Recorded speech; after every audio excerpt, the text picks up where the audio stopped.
Hare Krishna, Hare Hare, Hare Rama, Hare Rama, Rama Rama, Hare Hare. Continue reading from Srimad Bhagavatam, Canto4, Chapter 13, Text 34. Tamstan Kaman Hare Dadyat. Tamstan Kaman Hare Dadyat. Yanyan Kamyate Janaha. Yanyan Kamayati Janaha. Aradhito Yathe Vaisha. Aradhito Yathaivaisha. Tatha Pumsam Phalodayaha. Tata Pumsam Palodaya.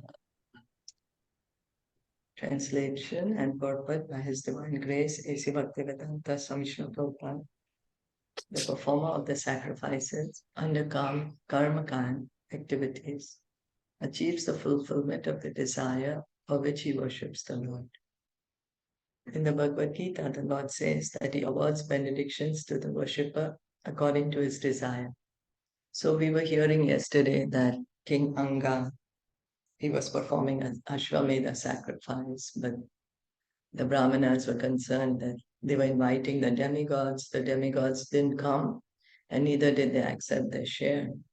And so then so the king was concerned what happened.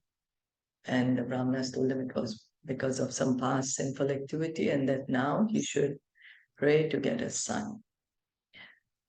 So we have so many desires, one desire after another. Who's fulfilling our desires? That is the Supreme Lord. The Supreme Lord fulfills all our desires. He's the Paramatma in our heart, and He knows what our desires are. Prabhupada mentions in one of the purports, it's like when we are in the Bhagavad Gita, when we are walking, passing by a fragrant flower, then because we are near the flower, the fragrance enters our nose. We may not even make an effort to do it, but because we are so close to the flower, the fragrance enters our nose. Similarly, the Paramatma, he is in our heart, the super soul. He is sitting next to us. We are the soul, he is the super soul, and he knows our desires, and he is the one who is fulfilling all our desires. The Supreme Personality of Godhead gives all living entities conditioned within this material world full freedom to act in their own way. So this is why does he give us this freedom to act how we want to act?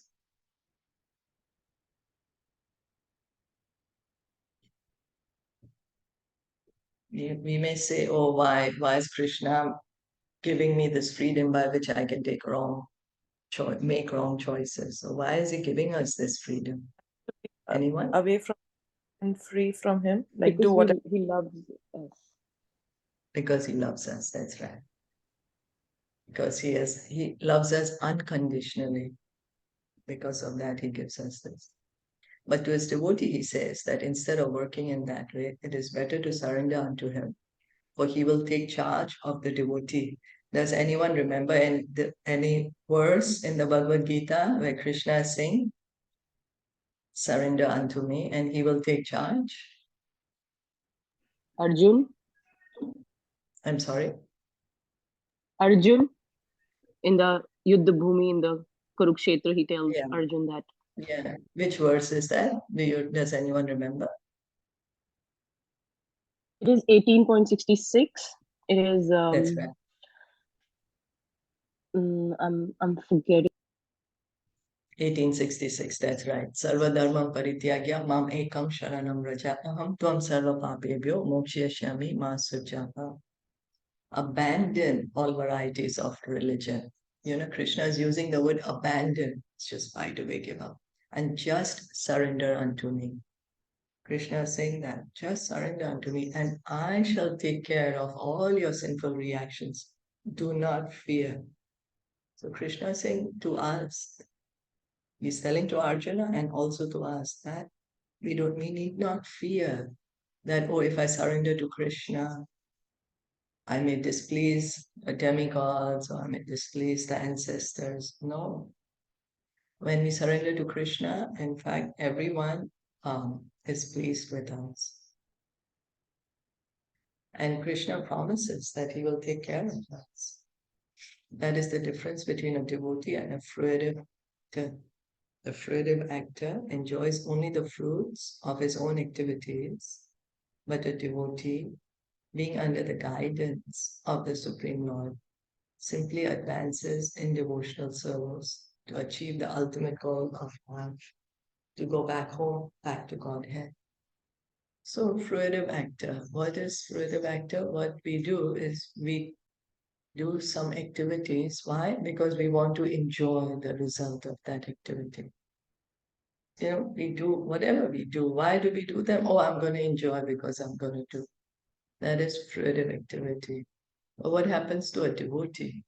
The devotee, his mood is always to serve the Lord. He acts, why? To please the Lord. And so, what is the devotee doing? He's advancing more and more in devotional service. And then what's his goal? He goes back home, back to Godhead. He goes back to be with Krishna, to the spiritual world. The significant word in this verse is kama, which means sense gratificatory desires. A devotee is devoid of all kama. So this is a pure devotee. Pure devotee, he does not desire to please his own senses, but he desires to please Krishna. Krishna says in Bhagavad Gita to Arjuna, whatever you do, Arjuna, do it for me. Krishna does not want us to give up our duties. That's what he's telling Arjuna. Arjuna wanted to give up his duty of fighting, but Krishna told him, no, don't give up. You will work out of your nature anyways. So, but whatever you are doing, you do it for me. So this is how the devotee acts for the pleasure of Krishna. His only aim is to satisfy or gratify the senses of the Lord. That is the difference between a karmi and a devotee. So to work for the pleasure of Krishna. What happens when we are working for our own pleasure? Then we are getting the reactions. Then to either suffer or enjoy the reaction, we are creating our future lives. And so we have to be here in the material world for a longer time. But what does a devotee do? Because his desire is only to serve the Lord, and his activities are all for the pleasure of the Lord. There are no karmic reactions. So he does not need to be longer in the material world. He does not have any pending karmas, and that's how he goes back home, back to Godhead. And the relationship between the Lord and the devotee is established. It's a loving relationship. And so then to act personally in that relationship, Krishna brings him back home. So the devotee can be situated in his original relationship. Iti vyavasita vipras. Iti vyastita vipras. Tasya rajna prajataye. Tasya Rachya prataye. Purodasham niravapan. Purodasham niravapan. Shipi vishtaya vishnave. Shipi Vishtaya Vishnave. Thus, for the sake of a son for King Anga, they decided to offer oblations to Lord Vishnu, who is situated in the hearts of all living entities. So they are now the brahmanas. They are gonna offer the ahuti, the oblations. Why? So that king can get a son. And who are they offering it to? For satisfaction of Lord Vishnu. Lord Vishnu, he is the Paramatma in the heart of all living entity, not only in the heart of human beings, but the Paramatma is also in the heart of the animals, the trees, the birds, the insects. He is in the heart of all living entities. According to the sacrificial rituals, animals are sometimes sacrificed in the yajna arena. Such animals are sacrificed not to kill them, but to give them new life. Such action was an experiment to observe whether the Vedic mantras were being properly pronounced. So now Prabhupada is explaining to us that the animal sacrifice which would happen was to test if the Brahmana was properly pronouncing the mantra or not. And that also, it's not that, just to test how the Brahmana is pronouncing the mantra. The animal has to give up his life. No, but he's going to get a new body, a younger body. Sometimes small animals are killed in a medical laboratory to investigate therapeutic effects. In a medical clinic, the animals are not revived. But in the yajna arena, when animals were sacrificed, they were again given life by the potency of Vedic mantras. So it's true. Those who are medical students, they would know that when for research, all this research is done on animals, and many animals are killed for this research of medicine. But these animals, they don't get new, they are not revived, they are killed. But in this yajnas which were happening before, the animal would get a new life. The word Shipi Vishtaya appears in this verse. Shipi means the flames of the sacrifice. In the sacrificial fire, if the oblations are offered into the flames, then Lord Vishnu is situated there in the form of the flames. Therefore, Lord Vishnu is known as Shipi Vishta. Shipi Vishta. Shipi, flames of sacrifice. So the yajna, the fire, that is Lord Vishnu. He's there. So all the oblations are offered into the fire, means they're being offered to Lord Vishnu. Tasmat Purusha Utthasto. Tasmat Purusha Uttastho. Eva Mali Amala. I'm sorry, Amala Baraha. Mali. He Mali Amalambara. Amalambara. Ambaraha. Hiranmayena Patrena. Hiranmayena Patrena. Siddham Adaya Payasam. Siddham Adaya Pasyasam. As soon as the oblation was offered in the fire, a person appeared from the fire altar wearing a golden garment and a white dress. He was carrying a golden pot filled with rice boiled in milk. So this, before, when these yajna sacrifices were performed, then those personalities would come out also. So that's why we are not recommended to do this kind of sacrifices in this age, because we don't know how to do them properly. Savipra no mato raja. Savipranu Mato Raja. Grihit manjali naudanam. Grihit Evanjali. Manjaudanam. Avagra. Avagra. Avagraya mudayukta. Avagraya Muda Muda Yukta. Yukta. Pradat patnya udaratihi.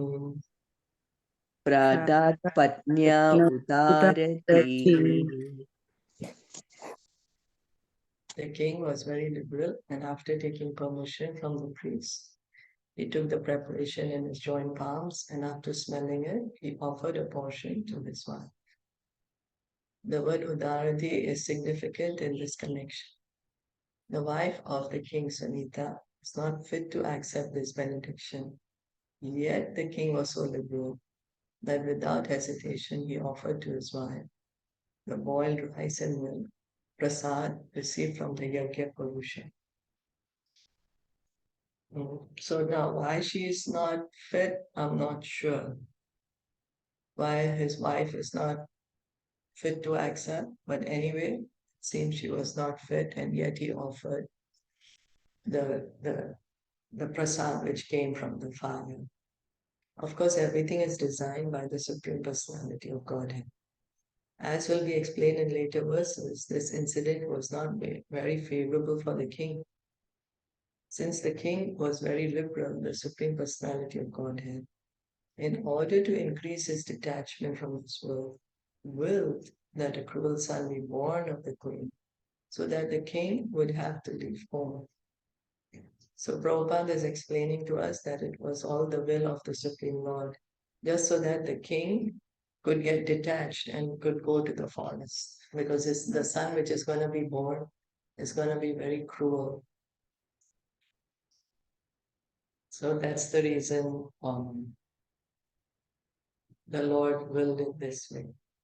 Sometimes it happens, like for example, Parikshit Maharaj also, he was cursed by the son of the Brahmana. Why? Just so that he could leave home and then he could meet Sukadev Goswami and he could hear the Srimad Bhagavatam, and also for our benefit, that Bhagavatam could be spoken. As stated above, Lord Vishnu fulfills the desires of the karmis as they desire. But the Lord fulfills the desire of a devotee in a different way, so that the devotee may gradually come to him. So Krishna fulfills everyone's desires. But if one is a devotee, then Krishna fulfills the desires, but he does it in such a way that gradually, the devotee will go back home, back to Godhead. It's a loving relationship between the Lord and the devotee. This is confirmed in the Bhagavad Gita, Dadami Buddhi Yukam Tam Yena Mam Priyanti Te. The Lord gives the devotee the opportunity to make progress further and further, so that he may come back home, back to Godhead. So Krishna never leaves a devotee. Once one has taken shelter of Krishna, then Krishna does not leave the living entity. Krishna makes the arrangements so that the living entity can go back home. So now the demigods also have come. Sorry. The demigods also have. Yeah. Now that's how he's also getting the share. That's also how this prasad is coming to him. Now everyone's happy, Lord Vishnu is happy, demigods are happy. Yeah. Satat Pum Savanam Rajni. Satat Pum Savanam Rajni. Prashya Vaipatyur Adade. Prashya Vepatyur Adade. Garbham Kala Upaprite. Garbham Kala Upavrite. Kumaram Shushuve Apraja. Kumaram Shushuve Apraja. Praja.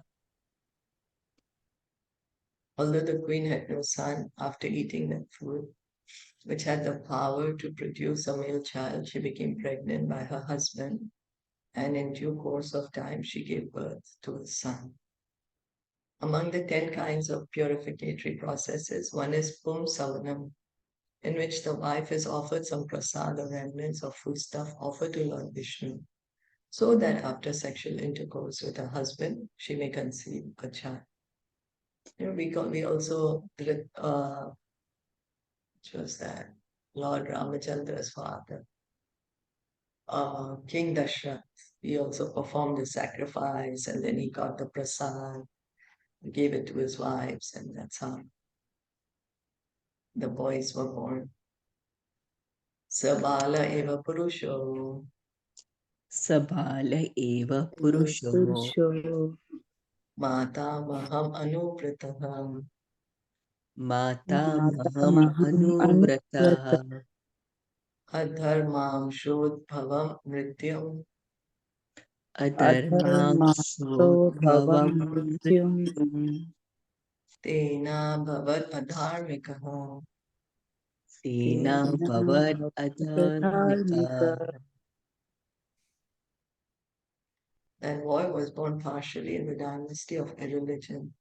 His grandfather was death personified, and the boy grew up as his follower. He became a greatly irreligious person.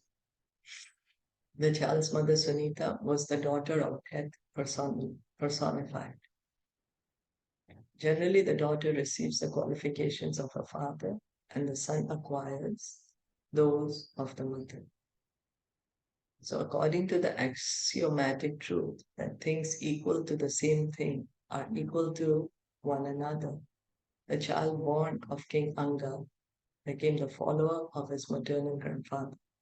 So it seems Anga's mother Sunita, her father is god of death, death personified, daughter of death personified. So then Prabhupada is explaining that the mother takes after the father, and so Veena is like the father of his mother. Death personified. Okay. According to Smriti Shastra, a child generally follows the principles of his maternal uncle's house.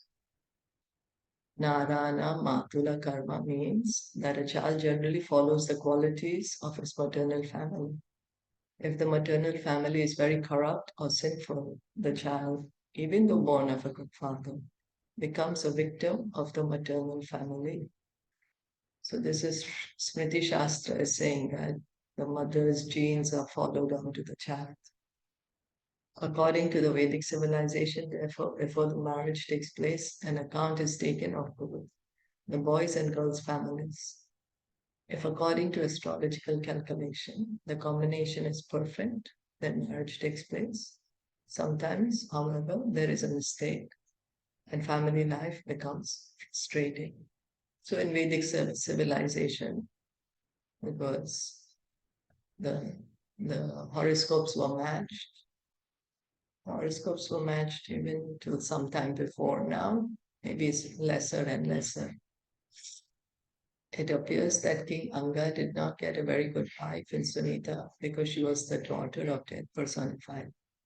Sometimes the Lord arranges an unfortunate wife for his devotee so that gradually, due to family circumstances, the devotee becomes detached from his wife and home and makes progress in devotional life.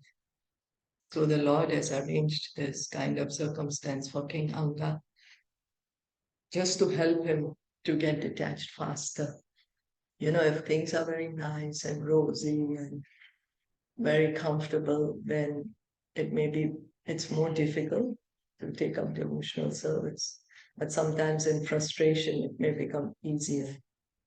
So here the Lord is creating this kind of situation for King Anga.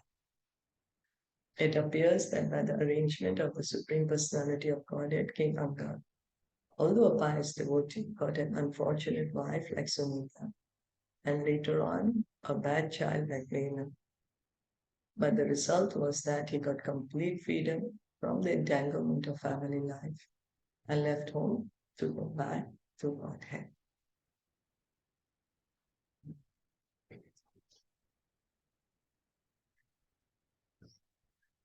Did anyone want to add or comment anything? Any question?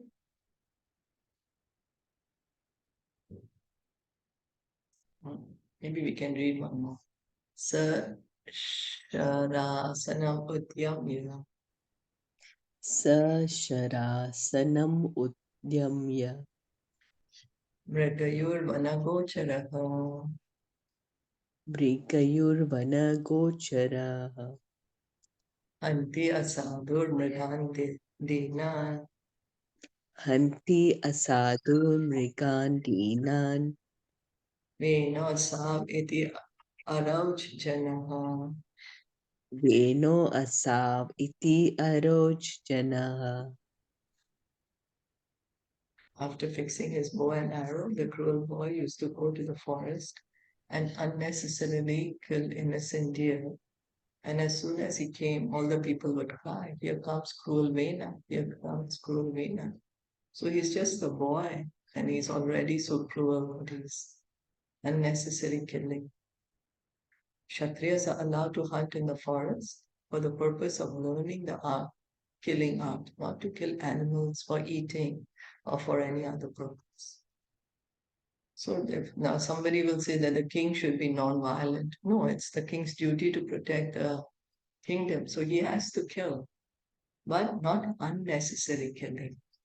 Killing is for protection, not unnecessary. So of course, to be able to kill, they had to practice. But then that practice was also not unnecessary. The Kshatriya kings were sometimes expected to cut off the head of a culprit in the state. For this reason, the Kshatriyas were allowed to hunt in the forest.